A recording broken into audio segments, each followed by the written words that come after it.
Hey everyone. We recently had a question from a customer asking if our Gen 1 fittings were removable.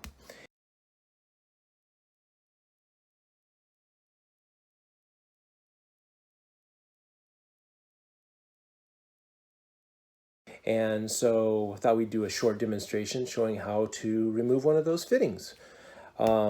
Here we have one of the HPFP hardlines for the N54, N55, or S55 BMW motors. These fittings fit any of the male quick connect 5/16, and then we also have a 3/8 version fittings. So they come from Aeroquip or Russell or whomever. Anyhow, just a quick demo on how to remove that.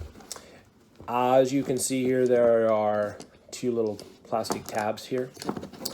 All you need to do is squeeze those together like so. Pull the fitting off. If you want to remove, if you're not putting the fitting back on, then you'll go ahead and remove the plastic pieces. So just take a little tweaker screwdriver and put the little tab up on the other side of the ridge. Same thing, and that too will come off. So just to reiterate, when installing our fittings, our Gen 1 fittings, we now have a Gen 2 fitting that no longer uses this plastic piece.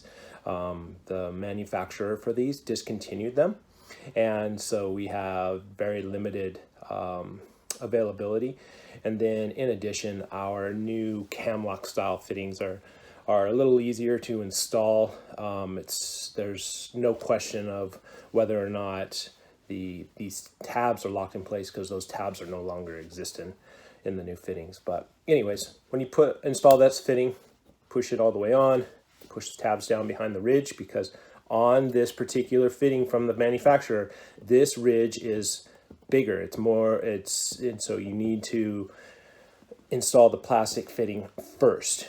Our fittings also require that you install the plastic fittings first. You cannot have the plastic fitting installed in the billet aluminum piece and push the fitting on. It will not work. So then just go ahead and slide the fitting on, pull on it. You can see on both sides that the tab is locked in place. And then you can also see that the tab has extended out. If it's stuck in like that, it's not locked. It needs to be out. So when it's pushed all the way in, then it's locked in place.